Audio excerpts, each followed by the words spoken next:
maal itti balleesse? No jechuun namni arrabaa fi ilkaan wal dhabaa. Ooyi fi sheekaa wajjin walii godhuuf eeyyamamaadha. Hayyamamaa miti. Gabaabinumaan keessa hin deemin Hamzaa Sheek Jaabirii dabarsi akka namaa. Hayyamamaa daadhii. Asli osoo nan gaafatin ol labaaste maali rabbiin sodaattu saayiba. Laa jechuun har'a guyyaa araaratti isin lamaan sheekonni waa isinirraa barannu yoo ijoollee teessan wal lolte silaa haa jettanii araarsuuf maltanii ofiyyuu girri keessa jirtanii homa kana isinirrallee wallaalallee taanu homa isinirraa dhageenye sababa godhannee oolchuu walitti goosisuuf yoo lagana kiyya dhageessan sirkii biraan dekkaatanii. Wanni reediyoo akkuma reediyoo goote qallichi asin jiru na fakkaate. Atarra maxxanni asli bareeda laalaasuu ni keeyyan malaa akkam goota. Dhagay os qaallichaan kas dura taa'u kun Hamzaa Sheek. Hamzaa kitaaba. Walitti xixina araara jedha malolaan barbaadu jechuudha. Us qaallicha naan hin jeeyin wanti tunan Hamzaa Sheek Jaabir. Akkasii miti. Sheek akkasii sagantaa keenya bal'isiisan. Nuti barisi lakki qaallicha maaliif jaa qaallicha eenyu isaan na uummate. Amma nuti wallaala yoo araaramne isin namni dhiirra beeku garaa waliin jabaatan uummanni maa isarraa hubatan. Sadii rabbi isa beekan inni diimkan beekan diinii mi wanni sheekaa roobee qabu maal taate asli. Isinoo beeytan. Aslumaan gaafii ta'a. Ustaz. Diin naawus simee naawus. No isin dhiirra beeytan ishiin haa wallaalu. Animo.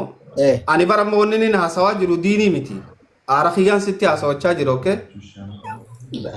Nama wallolee araarsaa jirraa mi Sheek? Naawus guutaa kana nama haasawaa jiru. Waan jiru ababaafatee sanboota araarsinaa. Mee maal jettee sasamta?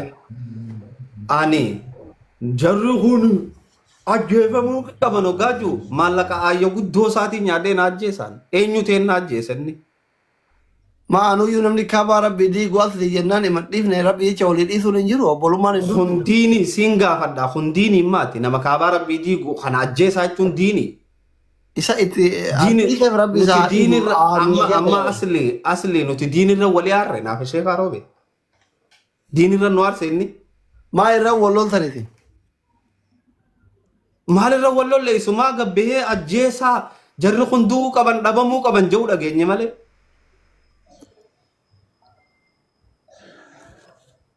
Araara fudhachuu jechuu isin. Lakki maaliif akka duunu yoo nu hime dhagee maaliif akka duunu yoo nu hime mootummaa tam taheeti eenyu taheeti isaa miti nuti mootummaan Itoophiyaatu si ajjeefna nuun jechuu hin danda'u.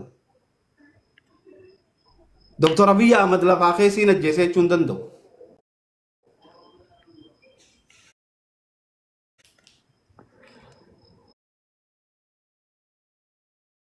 Dubbii sana lallaaftu mallaaltanii bira kuttanii ani wallaahi yooni nan sheekaa roobee jala deemee waan tanaan hin qabsiisin haareetti dhalataa Hamzaa Sheek.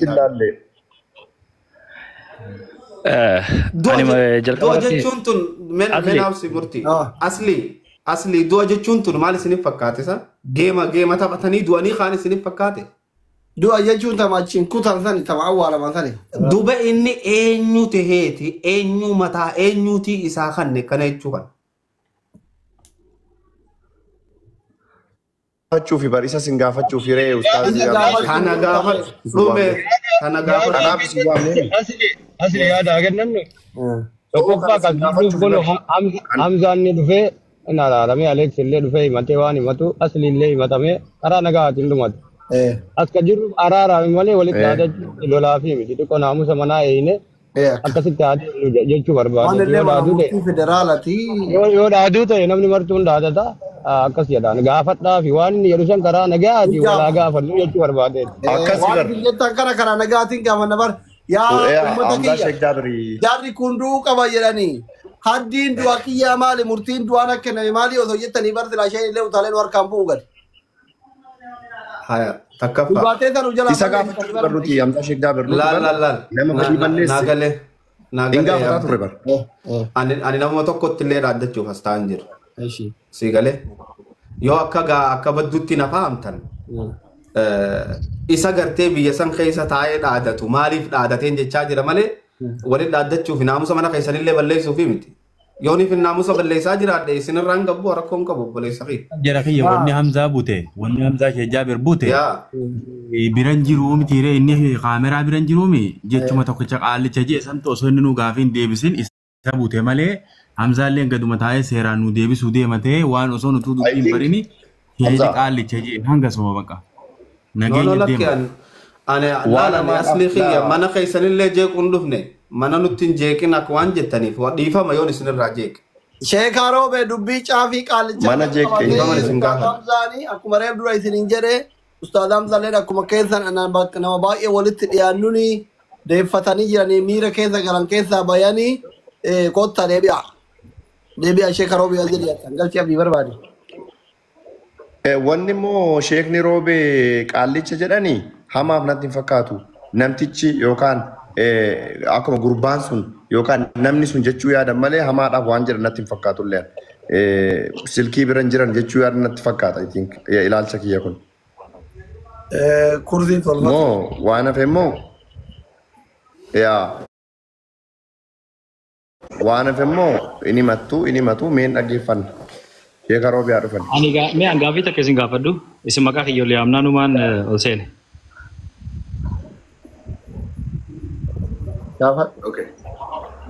Jalqaba irratti namni nama diin baratee nama islaamaatii jettanii jennaanii waa dubbachuu barbaada. Namni islaamaa jalqaba hin kijibu sanuu namni diin himu hin kijibu maaliif isin jee beektaa?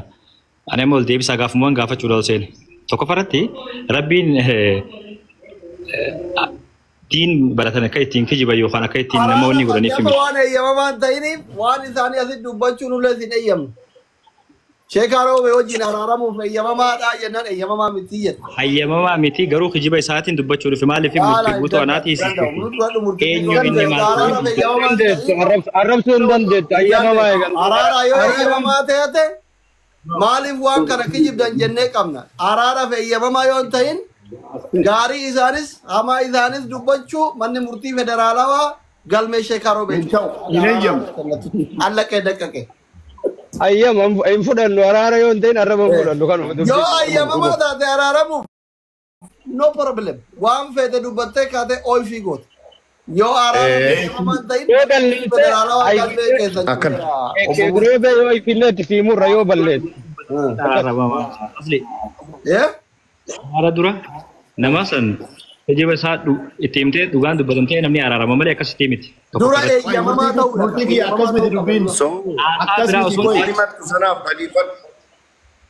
Murtii guutuu. Jaarsummaa taa'amu kanatti amantee itti haa ta'uufi malee yaada keessa daraaraatti gurgurattee wani deemtuuf hin jiru araaraaf eeyyamamaan ta'in. Maal jette Mansuure? Murtii guutuus haa ta'u. Sheeka Jaabir Hamzaa keenyas haa ta'u murtii guutuus haa ta'u haraara hin fudhadhu jechuun mirga hin qabdan. Maaliif jennaan nuti Oromoo nuti Musliima Islaamni guyyaa sadii caalaa waliin ooluu hin dandeessu. Hamzaan kiyya ka jedhaa ture natti dhaadhatanii suni totally unacceptable sirrii miti. Garuu murtii guutuunis heeyyamamaa ta'uu diduu hin qabu. Nu qofatu hin ta'in nama 15,000 Oromoo 15,000 Musliima 15,000 si dhaggeeffataa jira. Yooma Sheeka Roobee illee balleessaa qabaatan illee hin dhiiftaaf malee diduun hin ta'u amma kana keessatti. Araaramuun tokko ta'uun waajiba Islaamaati. Balleessa namni qabu hin jiraata balleessiteetta jennee akka hin dhiifama gaafatu goona malee hin araaramu jechuun murtii guutuu ati angafa keeti Sheeka Roobee ishii jechuu qabda. Nus immoo angafa keeti akka angafummaa keenyaattis umriidhaanis wal angafnaa Islaama baay'ee gurguddaa jiran keessa. Kanaaf jennaan isin lamman keessanuu diduu hin dandeessan. Balleessaan jirtu garuu balleessaan kun jiraa kanarratti dhiifama wal gaafachuun inuma jirti. Sheek Jaabir kiyya nama meeqatuma miidiyaa kanarratti nutti dhaadataa isinitti dhaadataa waa meeqa jechaa oola. Walumaa dhiisnee walumaa dabarree rabbi namuma nu jiraatu ittiin jiraanne jechuudha malee ituu jecha namaa kana hunda dhaggeeffanne yoom sooshaal miidiyaa kanarra jirra. Kanaaf jennaan maaloo nu wal diduun nu wal qeequun gaariin ta'u akka amantaattis akka oromummaattis namni inuma balleessaa sana immoo dhiifama gaafannaan Era darbuudha. Malee sheeka kiyya si caalaa hadiisan beeku.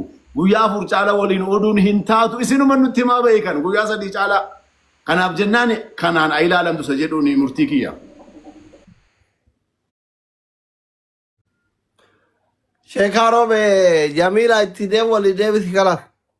Asli asirratti ilaalela yara kenna amma namni walimatu namni araara fedhu yoo dhugaa dubbanne numartuu nama gurdaadha wal arrabsaa in araaramu yaa'ii taate nagamumaan waan keessan sani mattanii sheekroo beellee yoo isin balleesse kunoo kana badii qaba itti amuru jaarsi yoo Hamzaa fi nuti guutoollee akkasii waa itti balleessa walitti akkasitti namni itti mure nama 15,000tu jira akkasii waddaan baatan jechuu araara barbaadan malee yoo ammoo lolaa deemtan innillee yoo dhufe waa lolaa waa jedhaa nama haaruun beeytan akkuma keessa dubbiin numa babal'attii jechuu barbaade akkasitti fudhadha gara biraatti fudhatina jechuu barbaade akkasii araarri haa bu'u. Waan takka taaniin jechuu barbaadu galatoomaati wanni kun beeyta naa fi asliilleen waan kana asumatti dhiifama ja'aati fixaa keessaa ba'aa jedhanii nutilleen jechi nuun jaamee nutis jenneeni beeyta wanni kuni namni hijaa walirraa qabu jiru.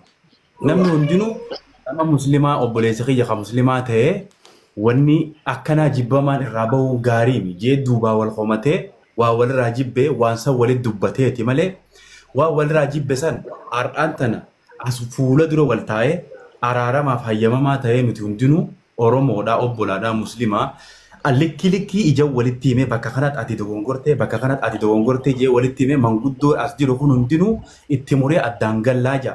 Laal nama 15,000 kana keessa sheekkootii gurguddoo jira. Hayyuu waa beekuu jira nama jiruutii miti nama kana duratti hayyamamaa miti hin jayinaati obboleeyyan kiyya waliigallee diinummaa walirraa hin qabnu nama walirraa ajjeesee namaaf fixa lubbuu namaa tu'i. Kanaaf afoo itti waliin jechaa gara araaraa dubbii laafifnee ayaanu garuu fuula duratti bakka kanaan sirraa jibbee bakka kana wayii naan jette jaa walitti madhannutu osoo jechi tokko walitti hin himatin harka wal qabnee afoo inaan illaa jennee addaan goolabne. Isin akkas ta'uu maltan yaa dekeeti. Uni ga Sheekharoo meetiin akkaawuntiin galchitan Sheekharoo beeka orjinaalii galcha. Ani gaafiin kiyya nama narrabsinaa keettaniif osoo narrabsuuraa qabaadde silaa yeroo gabbeetiin fi kiyyaaf qaata yeroo dheeraa kana hunda dubbaddan ture. Even ifa namaa godhullee hin barbaanne gadi ba'ee dubbadhee maaliif waan hin beekuuf. Anaattu murtii guutuu akkana godhe murtii guutuun akkana ta'ee ajjeefamuu qabas namoota san keessattis tokko ana ture.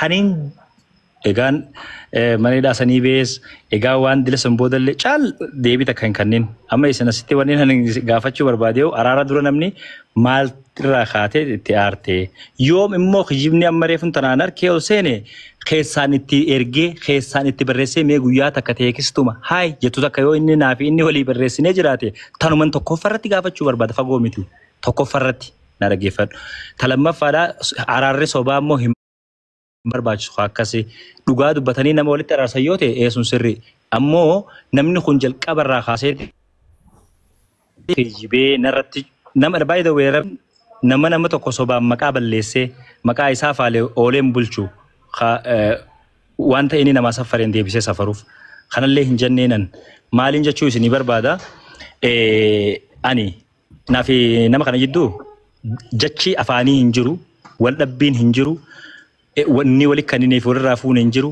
nan himanne isan himanne ani jaan isan agarre namni wal dhabeen immoo dalagarratti isaa ta'u wali kanneen wal dhabneen haa ta'u nama biraati wannumti isaa wajji wal qabsiisee hin jiru maqaa kiyya dhahatee hooy akkuma duraan beetan ajandaa uffachuu akkuma dubbii deengaddaa hoteelaa sanii wanti teessani ani immoo Sheekharoo beektu hidhee anaatu hidhee jee inni dubbateef kana manni murtiitii fi namni as jala jiru kun namni achi hin jirre jiru ni beeka ana wajji waa wal qabatu miti tokko farati namni amantii muslimaa sallallahu alaihi wasallam jee dubbii eegalu tokko dila kan hin kijibu Sheekharoo be wanni si godhe jiraati maaliif araaramuu didda murtiya wanni inni na godhe maqaa kiyya balleesse maqaa balleessuu qofaa miti anaatu hidhe jeeti dhimma nama dhuunfaa wajji qabu dhimma seerri qabatee jiru kamanni murtiidhaa boodalaalee araaramuu qophiidha moo qophii miti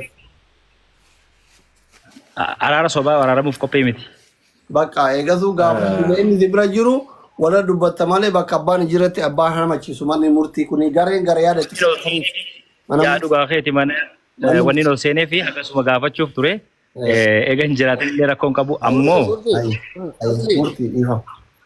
Sheekharoo be